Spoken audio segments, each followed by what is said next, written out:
आज हम डिस्कस करेंगे कि यूपी में एजुकेशन का स्तर साथ ही साथ रोजगार का स्तर इतना नीचा क्यों है। चलिए दोस्तों शुरू करते हैं। दोस्तों, पहला जो कारण है यूपी में पिछड़ेपन का या एजुकेशन के स्तर को डाउन होने का, जब मैं एजुकेशन बोलूँगा तो आप मानिए उसके साथ बेरोजगारी भी जुड़ी हुई है। तो इसका जो पहला कारण है वो है वहाँ की एजुकेशन व्यवस्था, जो पिछले 20 से 22 साल में काफ़ी हद तक डिस्टर्ब हुई है। दोस्तों, यूपी में एक बीच में माहौल आया था जहाँ पे सेल्फ सेंटर्ड बनाए गए थे।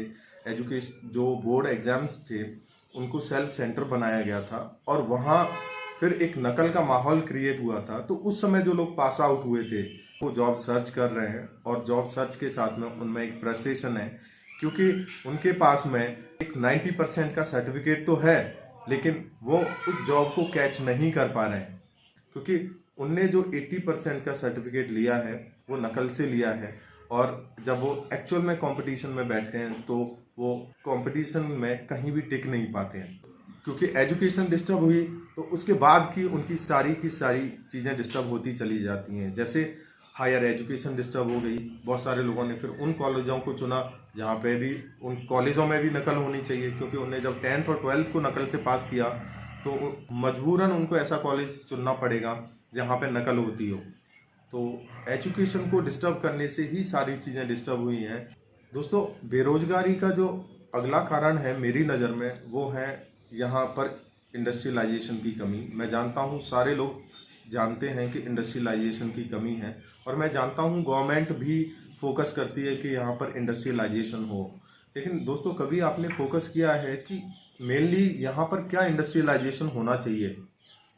दोस्तों, यहाँ पर एग्रीकल्चर या फूड प्रोसेसिंग से रिलेटेड इंडस्ट्रियलाइजेशन होना चाहिए। दोस्तों, इसको मैं एक एग्जांपल से समझाता हूँ। अगर गेहूं उत्पादन में उत्तर प्रदेश पहले स्थान पर है तो बिस्किट के प्रोडक्शन में भी पहले स्थान पर होना चाहिए, लेकिन ऐसा नहीं है।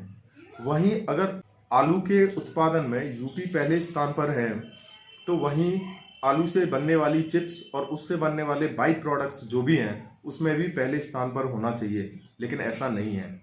दोस्तों, क्या आप जानते हैं इंडस्ट्रियलाइजेशन सिर्फ इंडस्ट्री और लोहे से रिलेटेड चीज़ों को मैन्युफैक्चरिंग करने से होता है? नहीं दोस्तों, यूपी जैसी अर्थव्यवस्था में या यूपी जैसे प्रदेश में मैं बोलूँगा इंडस्ट्रियलाइजेशन एग्री इंडस्ट्रियलाइजेशन होना चाहिए।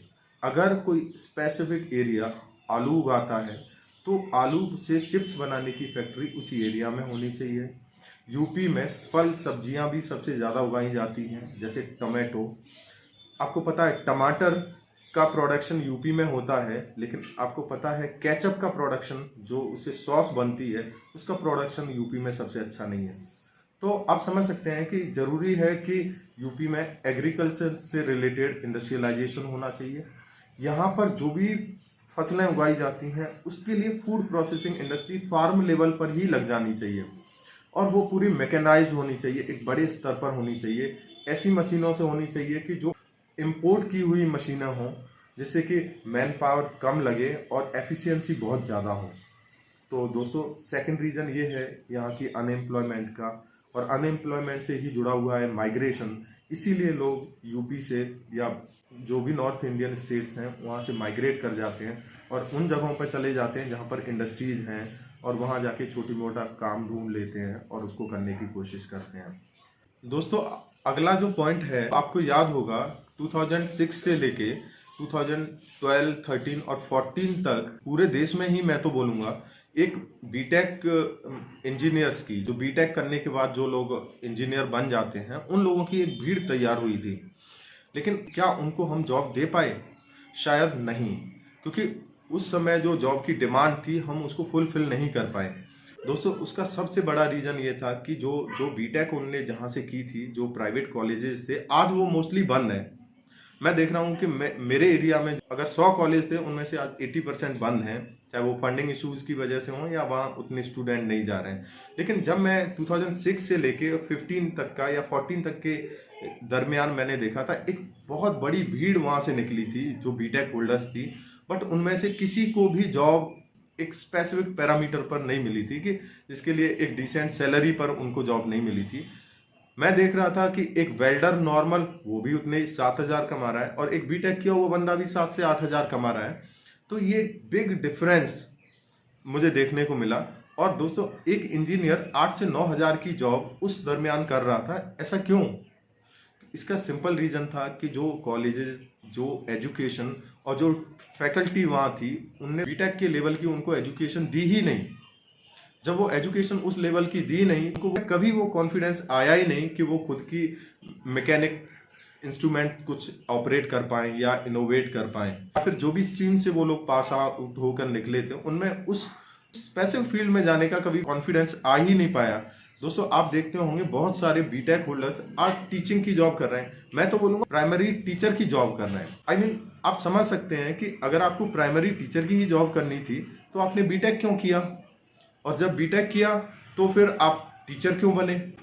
तो ये पैराडॉक्स है, इसको आपको समझने की ज़रूरत है। तो ये पूरा मामला स्किल से जुड़ा हुआ है, क्योंकि अगर बीटेक में उन्होंने प्रॉपर स्किल गेन की होती तो शायद आज सिनेरियो कुछ और होता और शायद यूपी एक बूमिंग करता हुआ स्टेट होता।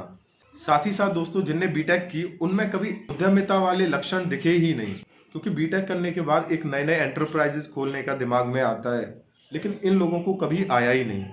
और इसीलिए एक नया व्यापार, एक नया बिजनेस जो टेक्निकल बंदे ने शुरू किया हो वो कभी शुरू नहीं हो पाया, और इसीलिए चीज़ें पिछड़ती चली गई और यूपी जैसी जगह से बड़े लेवल के एंटरप्राइज निकल नहीं पाए, और उसी का कारण है आज की बेरोजगारी। दोस्तों अगला जो पॉइंट है वो है बेसिक एजुकेशन से रिलेटेड। जो बेसिक एजुकेशन है वही डिस्टर्ब्ड है, क्योंकि जो टीचर हैं उनको डिफरेंट डिफरेंट जगहों पर इन्वॉल्व कर रखा है, एंगेज कर रखा है। जैसे कभी उनकी इलेक्शन में ड्यूटी लग जाती है, कभी उनको वोटर आईडी कार्ड बनाने होते हैं, कभी उनको जनगणना के लिए जाना पड़ता है। आई मीन वो लोग इन सब जगहों पर इतने ज़्यादा एंगेज रहते हैं कि कभी भी वो उनका जो कोर है, जो उनको टीचिंग देनी है, उसको वो अपना समझ ही नहीं पाते। इसीलिए वो लोग कभी भी टीचिंग के लिए इंटरेस्टेड नहीं होते हैं। आप देखिए मिड डे मील के काम के लिए प्रिंसिपल पूरे टाइम बिजी रहते हैं, फ्री की यूनिफॉर्म होती है, फ्री के खाना होता है, फ्री की सारी चीज़ें होती हैं, बुक्स मटेरियल से लेके एवरीथिंग। तो उन सारे कामों की लिखा पढ़ी, उन सारे कामों के लिए हमेशा टीचर्स एंगेज रहते हैं। फ्री की चीज़ों के लिए पेरेंट्स का कभी एक पॉजिटिव अप्रोच नहीं होता है, क्योंकि वो फ्री की होती है इसलिए वो लोग उसको सीरियस नहीं लेते हैं। तो बेसिक एजुकेशन जब किसी जगह की डिस्टर्ब हो जाएगी, तो जैसे 5th तक की एजुकेशन अगर डिस्टर्ब है तो अगली जो एजुकेशन है वो डिस्टर्ब रहेगी। तो दोस्तों बेसिक चीज़ों को कभी नहीं छेड़ना चाहिए, जैसे बेसिक एजुकेशन को तो बिल्कुल टच नहीं करना चाहिए। दोस्तों क्या आपको पता है कि इंफ्रा एंड इन्वेस्टमेंट एक दूसरे के पूरक हैं, एक दूसरे से कनेक्टेड हैं? मैंने एक अपनी पुरानी वीडियो में भी आपको समझाया था कि कैसे लोग ज़्यादा टैक्स देते हैं और उससे टैक्स से कैसे एक्सपोनेंशियल ग्रोथ होती है। इसी तरीके से मैं आपको बताना चाहता हूँ कि जहाँ जहाँ इंफ्रा होगा वहाँ वहाँ इन्वेस्टमेंट बढ़ता है, और जहाँ जहाँ इन्वेस्टमेंट बढ़ता है वहाँ एम्प्लॉयमेंट भी बढ़ता है। जैसे अगर आपके एरिया में एक आईटीआई खुल जाए तो उस आईटीआई के लिए फैकल्टी लानी होगी, उसके लिए 2 चौकीदार भी लाने होंगे, उसके लिए बाकी अदर स्टाफ भी लगेगा। आसपास के एरिया से रॉ मटेरियल खरीदा जाएगा तो एम्प्लॉयमेंट बढ़ेगा, या आईटीआई को बनाएंगे उस समय एम्प्लॉयमेंट बढ़ेगा, फिर उसमें फिक्स जो सर्विसेज देंगे उससे एम्प्लॉयमेंट बढ़ेगा। साथ में आईटीआई में आके स्टूडेंट्स पढ़ेंगे, उनकी स्किल्स इन्हांसमेंट होगी, एजुकेशन बढ़ेगी। तो आप हमेशा जो इंफ्रा है, स्पेसिफिकली मैं बोलूँगा फिजिकल इंफ्रा में इन्वेस्ट कीजिए। जैसे एक और एग्जांपल से समझाता हूँ, अगर एक्सप्रेसवे बनेंगे, आसपास के एरिया डेवलप होंगे, वहाँ फल सब्जी जो भी उग रही हैं उनको एक स्मूथ चैनल मिलेगा उसके ट्रांसपोर्टेशन के लिए, उसके एक्सपोर्ट बढ़ सकते हैं। तो जो फिजिकल इंफ्रा है उन पे आप इन्वेस्ट कीजिए, तो उससे ग्रोथ की संभावना ज़्यादा होती है और लॉन्ग टर्म होती है। लेकिन यूपी में कुछ 20 से 22 सालों में ऐसा हुआ कि जो फिजिकल इंफ्रा है, चाहे वो एजुकेशनल इंस्टीट्यूशंस हों, चाहे वो road and other infra projects हों, उनमें ज़्यादा इन्वेस्टमेंट नहीं हुआ, और उसकी वजह से यहाँ पर एजुकेशन और एम्प्लॉयमेंट दोनों की हालत ख़राब हो गई। ये कुछ बेसिक रीजन थे जिनकी वजह से यूपी में आज बेरोजगारी है और यहाँ की एजुकेशन डिस्टर्ब हुई है।